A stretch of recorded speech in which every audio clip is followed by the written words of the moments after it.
Hello, everyone. Welcome to our very first Priority One Armada Star Trek review. We've never actually done this before. This is new. My name is James. I'm one of the hosts here at Priority One, and joining me today is my very good friend Turcot. Live long and prosper, Turcot. How you doing? Hey, Nice. it's great to be here. It's great to be here too. I'm very excited. We got some Star Trek Fleet Command gameplay in the background for you as well. We'll be tinkering that with throughout the episode. So we're talking about Star Trek Discovery Episode 7, which, according to Amazon, is the very first Star Trek which is an 18, which is a bit like what? I did not know that. I know there's definitely been some really graphic things in the history of Star Trek. You know, that first evil admiral conspiracy in TNG, and some of the new stuff has been doing a lot of scary things. So I guess that's the way to go. It's interesting actually. I think it's because we don't want to go too many spoilers. First of all, before we do our spoiler review, what were your thoughts of the episode? Just spoiler free. Oh, my thoughts on the episode was it was great. It is a classic politics episode where we're going to try to talk our way out of this fight, but doing a good job of showing, kind of like an urgency in the background of a bunch of people coming up with contingency plans and trying to figure out what to do next. It was a really good episode, in my opinion. Proper Game of Thrones episode. I found proper Game of Thrones. So spoiler warning. I'm going to put the spoiler warning on the screen. There will be spoilers from now on. Yeah, Okay. no spoiler time. So, me and Sarah are a little bit confused about this, about why Amazon Prime is Amazon Prime have given it an 18 rated, which is basically our R rating that you have in the USA. And we're trying to work out why it has that, and I'm pretty sure it's because Locke accidentally kills himself with an overdose. I think that's why it's been given that rating. Yeah, I guess that, I bet you're right. And that is really interesting because I can't think of anything else in it that would rise because, like the violence in Strange New Worlds, like the Spock versus Gorn fight, and really a lot of the Gorn stuff in Strange New Worlds was horrifying. And yeah, I can't think of anything otherwise than what seemed to be an attempt to create a emergency for Federation to help Maul escape. Locke, does hurt himself. So it's interesting. I think that is it from what I'm getting from it anyway. Let's talk about the episode. So the episode starts sort of where we left. Actually, before we get into the episode, we haven't even covered the rest of the season. So what are your thoughts on the treasure hunt season so far? I'm going to call it treasure hunt season because that's what it is, basically. Yeah, that's perfectly fair. Yeah, I really like this idea.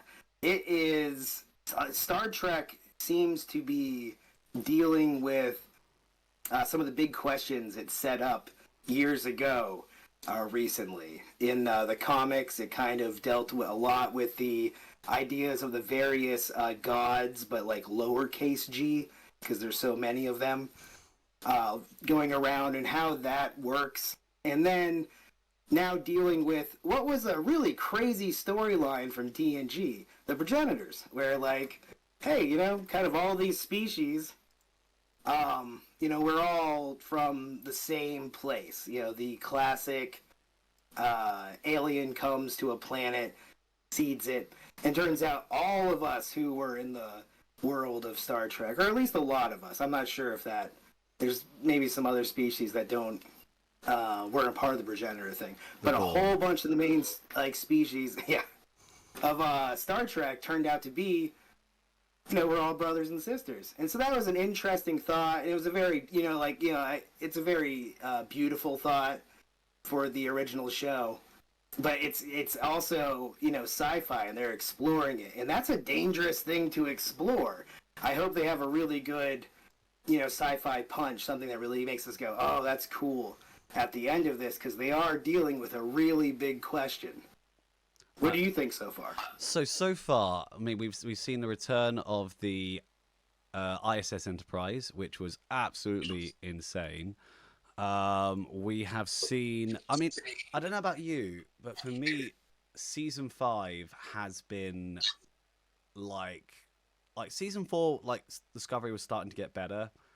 but I had some problems with it. Season 5, I really really enjoyed. Like it really feels like they've sort of taken it out of the bag. It seems like there's like a sense of really trying to give a lot of the crew something to do, really letting some of the side characters shine through and making sure they all have tidbits of their personality and like a sense of like, some of you might end up in these new shows that are coming, and I really like that they are. Because that's one of the things about these shorter seasons with Star Trek is you don't have these seasons where you get to let the members of the lower decks kind of shine out or have an episode. And it seems like they're really concentrating on trying to do that. And, the Michael and Book, will they, won't they again, is, I'm just so afraid we're going to lose one of them at the end of this.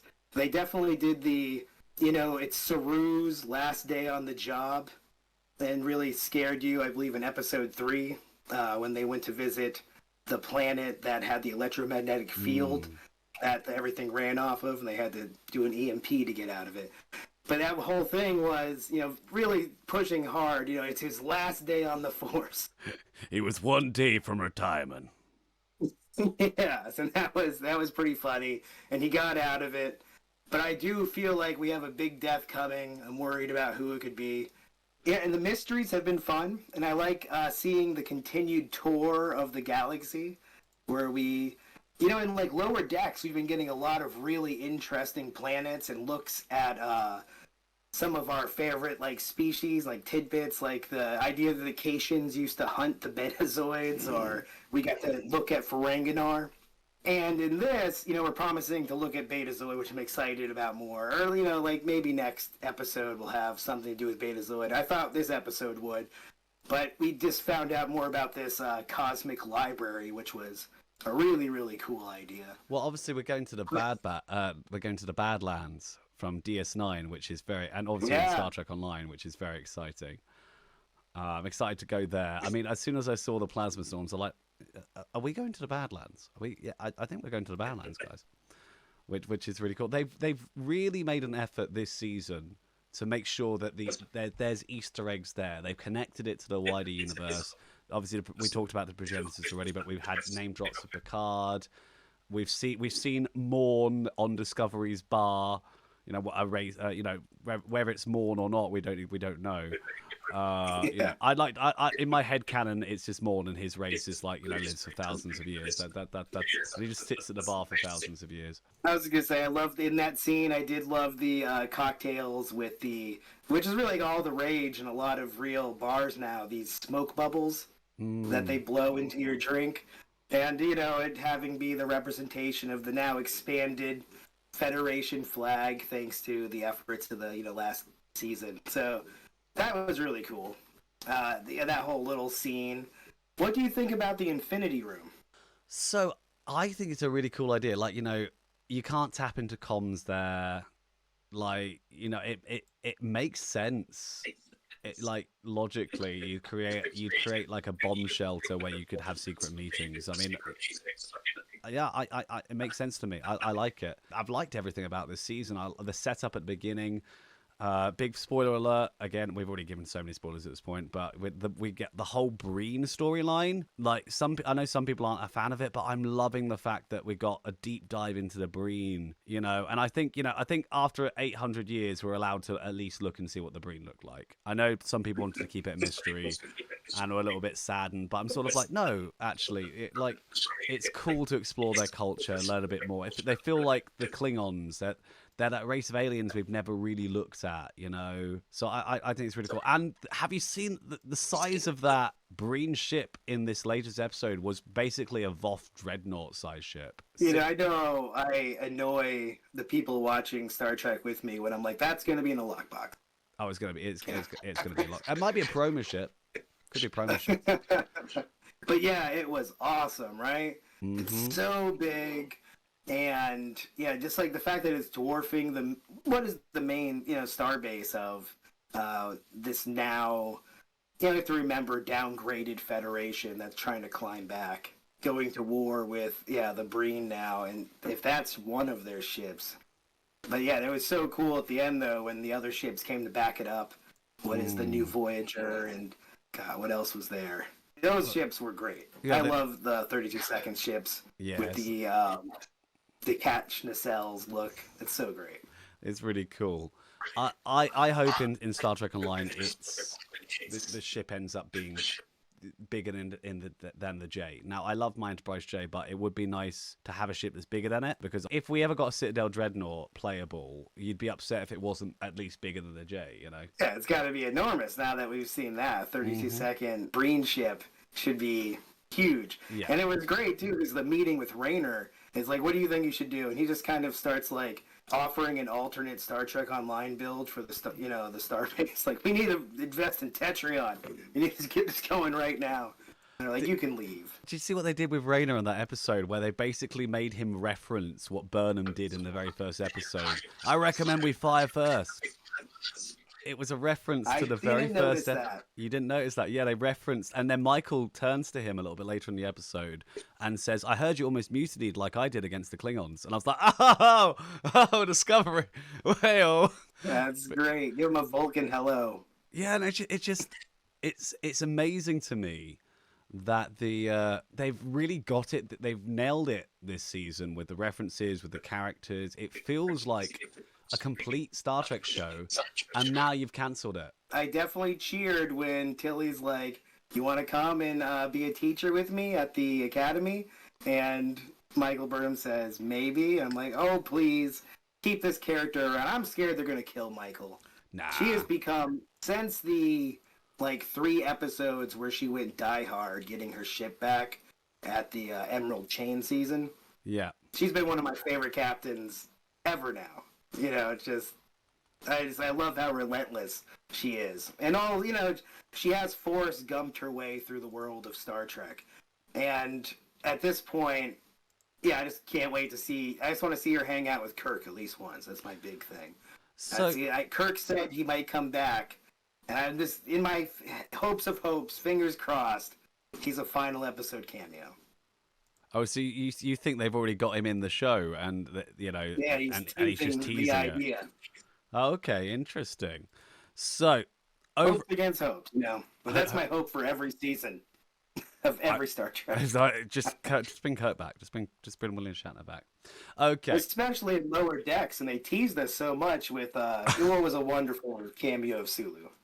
I loved the Sulu. Captain Kirk. Oh, no, he's not here. He had to time travel. And it's like, Captain Sulu, that's way better. He made me take care of his farm. You could just see him do that. Yeah. Just left poor Sulu on his own. Okay, so let's talk about this episode. So we have the last map piece. We leave the episode. Locke kills himself. He injects himself with the drugs. The Breen have sort of pseudo declared war on the Federation, but promised not to attack us if we let Maul go with them.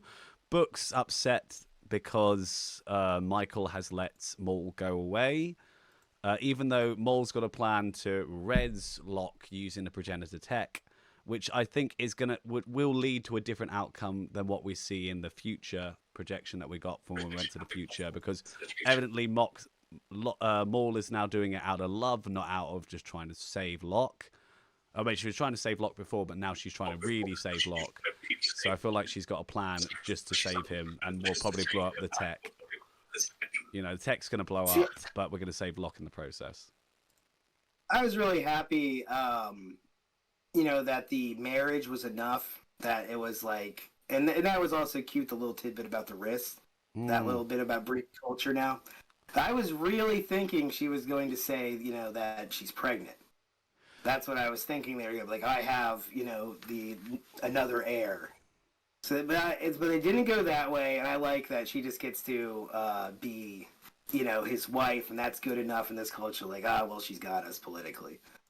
And yeah, it's funny that Book doesn't want her to go, and she's obviously doing a very Book plan. Yeah, it does feel like a Book plan. It's like, Book, just leave it alone, man. Leave it alone.